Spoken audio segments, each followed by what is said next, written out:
नमस्कार, आप देख रहे हैं मनी 9। मैं हूं प्रियंका संभव और मनी 9 है TV9 नेटवर्क की मल्टीलिंगुअल पर्सनल फाइनेंस वेबसाइट। हम आपके निवेश, आपके पैसे का रखते हैं ख्याल।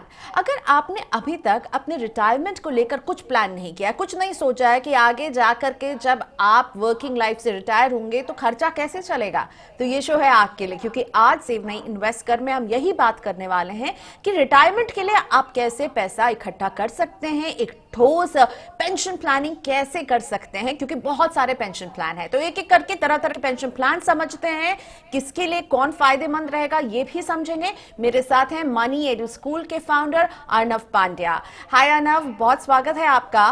सबसे पहला सवाल तो मैं आपसे ये पूछना चाहूंगी कि मनी 9 ने भी एक वॉलेट सर्वे किया था जिसमें हमने देखा कि 73% लोग थे जिन्होंने कहा कि उन्होंने रिटायरमेंट के बारे में सोचा ही नहीं है, कुछ भी बचत ऐसी नहीं कर रहे हैं जो वो सोच रहे हैं कि वो रिटायरमेंट में इसका इस्तेमाल करेंगे।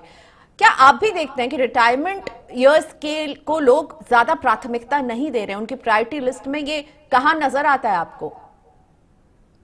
देखिए, मैं ये इस तरीके से देखता हूँ कि लोगों को ऐसा लगता है कि रिटायरमेंट एक बहुत लंबा गोल है, तो उसके लिए हमारे पास बहुत समय है, तो ये पोस्टपोन ही करते जा रहे हैं अपना प्लानिंग रिटायरमेंट के लिए। और तब तक ये दिन आ जाता है जब इट इज टू लेट। जितना जल्दी आप शुरू करोगे उतना आपके पास ज्यादा समय होगा रिटायरमेंट का कॉर्पस इकट्ठा करने के लिए। और तो ये स्पष्ट तरीके से हमारे बिहेवियर के दृष्टि से हम देख रहे हैं कि रिटायरमेंट को पोस्टपोन किया जा रहा है, जो नहीं करना चाहिए।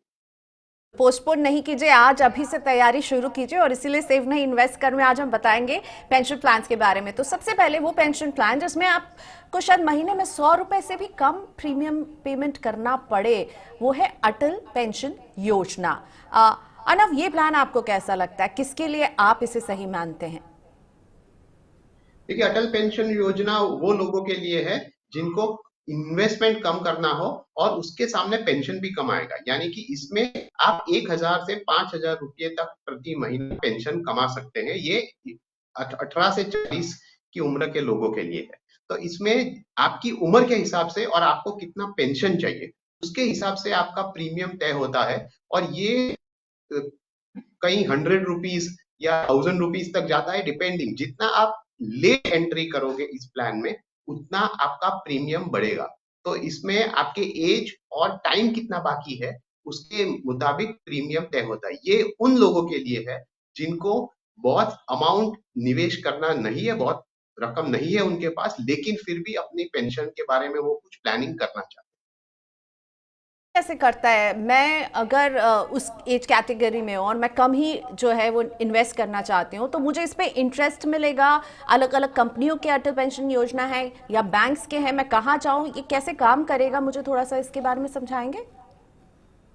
ये एक सरकारी प्लान है, तो उसमें आपको कोई इंश्योरेंस कंपनी के पास जाना नहीं पड़ता। तो ये सरकारी प्लान में अगर आप एनरोल हो जाते हैं तो उसमें आपको आपका तय किया हुआ पेंशन मिलेगा। यानी कि आपको डिसाइड करना पड़ता है कि मुझे प्रति महीना कितना पेंशन चाहिए, और उस हिसाब से आपको बताया जाएगा कि इसमें आपको निवेश करना है आपके एज के मुताबिक।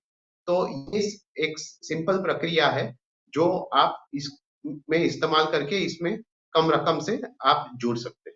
जी, तो कम रकम से आप यहाँ पे शुरुआत कर सकते हैं। और हमने देखा कि 18 साल का अगर कोई और शुरुआत करता है तो 210 रुपए का ही आप प्रीमियम जो है पर महीने जमा कर सकते हैं। लेकिन ये ध्यान रहे, हमें अर्नव जी ने ये भी समझाया है, आप क्योंकि कम पैसे देंगे तो आपको रिटायरमेंट की राशि भी कम मिलेगी। तो बढ़ते हैं कुछ और प्लान की तरफ, और इसमें है एक NPS, national pension scheme. Arnav ji, ये काफी पॉपुलैरिटी इसने गेन किया है। एनपीएस और एपीवाई दोनों ही जो है एटीसी की भी छूट टैक्स में दिलवाते हैं। और एनपीएस हमें एक मुश्त रकम यानी लमसम भी पे आउट करता है और साथ में एन्युटी का भी प्लान है। एनपीएस किसके लिए सही आप मानते हैं और कितना इसमें निवेश कोई कर सकता है? देखिए, एनपीएस ये उन लोगों के लिए है जिनको एक कॉर्पस चाहिए रिटायरमेंट के लिए, और उनके पास और कई मौके नहीं है। क्योंकि एनपीएस में आपको एक चॉइस दिया जाता है कि आपको इक्विटी, डेट, कॉर्पोरेट बॉन्ड्स, ये सब एरियाज में कितना एक्सपोजर चाहिए। और आप फंड मैनेजर चूज कर सकते हैं। एक पूरा 8 फंड मैनेजर का लिस्ट है जब जिनको आप चूज कर सकते हैं, और वो आपका पैसा मैनेज करेगा। जैसे आपका पैसा मैनेज होता है, जितना रिटर्न मिलता है उस पे उस हिसाब से आपका कॉर्पस बढ़ेगा। तो ये एक प्रक्रिया है जहां पर आप एक बड़ी कॉर्पस इकट्ठा कर सकते हैं। अब देखिए, इसमें अनलिमिटेड अमाउंट आप निवेश कर सकते हैं, लेकिन टैक्स बेनिफिट के लिए एटीसी में आपको 1,50,000 का बेनिफिट मिलता है और उसके अलावा एक 50,000 का एक एक्स्ट्रा टैक्स डिडक्शन भी मिलता है एटीसीसी डी में। तो ये एक एक्स्ट्रा 50,000 का बेनिफिट आप ले सकते हैं यहाँ निवेश करके। और इसमें दो प्रकार के अकाउंट्स होते हैं, एक टीयर 1 और टीयर 2। टीयर 1 एक कंपलसरी अकाउंट है जहां पर आपको पे आउट 60 यानी कि आप 60 साल के होंगे उसके बाद ही मिलेगा। और जब आप पे आउट लेते हैं तो आप 60% एक लमसम के तौर पे ले सकते हैं और बाकी का 40% जो है उसे कंपलसरीली आपको एक एन्युइटी यानी कि एक पेंशन में कन्वर्ट करना पड़ता है। तो ये चीज है कि ये आपके एक लंबे प्लानिंग के लिए एक जरिया बन जाता है, क्योंकि यहाँ पर आपको अपने पैसे का एक्सेस कम रहता है टीयर 1 अकाउंट में, तो वहां पर आप निवेश कर सकते हैं और अपना कॉर्पस बढ़ा सकते हैं। और ये प्रॉब्लम होता है रिटायरमेंट प्लानिंग में कि लोग बीच में पैसा निकाल देते हैं तो कॉर्पस नहीं बनता। तो इसको एड्रेस करता है एनपीएस और ये एक सरल और सिंपल रूट है इन्वेस्टमेंट के लिए। ठीक है, तो एनपीएस में जो आपका पैसा जो है वो 60 साल तक लॉक होगा, इसका आपको ख्याल रखना है। और ये इसीलिए है ताकि हम उसे निकालें नहीं, डिस्टर्ब नहीं करें, ये चलता रहे एनपीएस। अब आते हैं अर्नव, क्या म्यूचुअल फंड्स के जरिए रिटायरमेंट की प्लानिंग की जा सकती है? क्या कंपनियों के ऐसे फंड्स हैं जहां पर मैं पैसा जो है सिप की तरह डालूं, जैसे मैं एक रेगुलर म्यूचुअल फंड में डालती हूं और मैं अपने रिटायरमेंट के लिए कुछ सेविंग कर सकूं? देखिए, म्यूचुअल फंड्स के लिए भी एक ऑप्शन है, आप दो रूट अडॉप्ट कर सकते हैं। एक कि आप सिंपल नॉर्मल जो आप mutual fund diversified funds use करते हैं उसमें आप इक्विटी और डेट का हाइब्रिड करके आप चला लीजिए। दूसरी एक जो ऑप्शन है वो ये है कि म्यूचुअल फंड्स ने स्पेसिफिक रिटायरमेंट फंड्स लॉन्च किए, इसमें आपको अपने आप कोई पोर्टफोलियो बनाने की जरूरत नहीं है, आपके नीड्स के हिसाब से आप उसको चूज कर सकते हैं। तो ये जो म्यूचुअल फंड्स होते हैं उसमें आपको रिटायरमेंट फंड्स में कई ऑप्शन मिलते हैं। मोस्ट कॉमन ऑप्शन होता है हाइब्रिड ऑप्शन, जहां पर वो डेट और इक्विटी दोनों का समावेश होता है।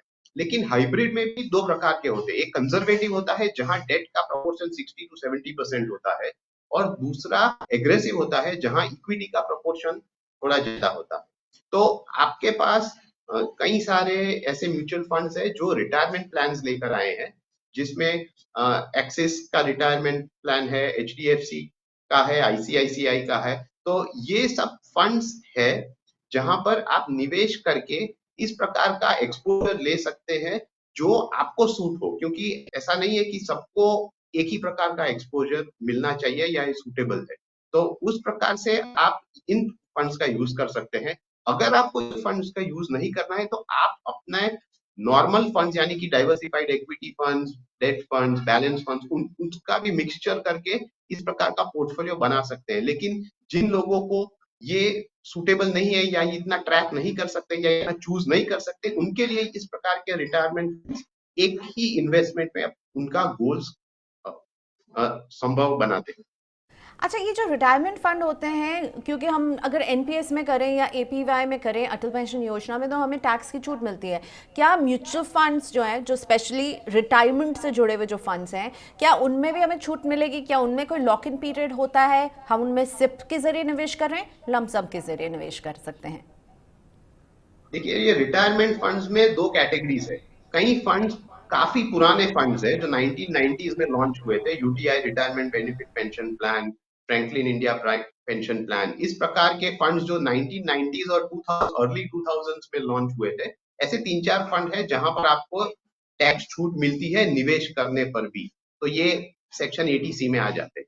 लेकिन जो नए फंड्स है तो उनमें कोई इस प्रकार का इन्वेस्टमेंट पे टैक्स छूट नहीं है। दूसरी बात कि जब आप गेन्स कमाते हैं, डिविडेंड्स इन्वेस्टर्स के हाथ में टैक्सेबल होता है, और जो लॉन्ग टर्म कैपिटल गेन्स वो आपके स्कीम के मुताबिक होगा। अगर इक्विटी प्रोपोर्शन आपने 65% से ज्यादा लिया हुआ है तो वो इक्विटी फंड की तरह ट्रीट किया जाएगा, वरना वो डेट फंड की जो टैक्स प्रणाली है उसके हिसाब से आपको ट्रीट किया जाता है। अर्नब, इंश्योरेंस के वो गारंटीड पेंशन प्लान्स जो हैं वो काफ़ी पॉपुलर होते हैं, उनके नाम भी कुछ ऐसे होते हैं जो कहते हैं कि आपके पेंशन का वो ख्याल रखेंगे। तो इंश्योरेंस प्लान्स क्या खरीदना चाहिए? कुछ ऐसे इंश्योरेंस प्लान्स हैं क्या बाजार में जो आपके रिटायरमेंट के लिए एन्युटी आपको ऑफर करते हैं, यानी पेंशन आपको देंगे मंथली, क्वार्टरली? कुछ ऐसे प्लान्स हैं जो आप सजेस्ट करते हैं लेने के लिए? देखिए, रिटायरमेंट में दो प्रकार के फंड्स होते हैं, एक डिफर्ड एन्युइटी प्लान्स और एक इमीडिएट एन्युइटी प्लान्स। तो डिफर्ड एन्युइटी प्लान्स क्या करते हैं, आपको वेल्थ एक्यूमुलेट करने का बेनिफिट देते हैं और फिर वो पे आउट देते हैं। तो इस प्रकार के प्लान्स के लिए मेरा प्रेफरेंस यही है कि आप म्यूचुअल फंड और एनपीएस जैसे ऑप्शन चूज कीजिए, क्योंकि वहां पर आप ज्यादा रिटर्न कमा सकेंगे, आपका कंट्रोल ज्यादा है अपने पैसों पर। दूसरी बात यह है कि इमीडिएट एन्युइटी प्लान्स का आपको अभी जरूरत नहीं है, क्योंकि वो आप रिटायरमेंट के टाइम देख लेते हैं। तो बाजार में काफी सारे गारंटीड प्लान्स आपको मिलेंगे और ये most major life insurance companies देती है। पर मेरा चॉइस यही है कि आप अपने हिसाब से म्यूचुअल फंड्स और एनपीएस का इस्तेमाल करके अपना पोर्टफोलियो बनाइए, क्योंकि उस पे आपको लिक्विडिटी का जो कंसर्न है वो एड्रेस हो जाता है। दूसरी बात, आप देख भी सकते हैं, आप चेंजेस भी कर सकते हैं एक्सपोजर में। तो ये सब बेनिफिट्स को देखते हुए मेरा चॉइस यही है कि आप अपने आप मैनेज कीजिए इस प्रकार के डिफर्ड एन्युइटी प्लान्स से। हाल के लिए तो आपको उसमें निवेश नहीं करना चाहिए।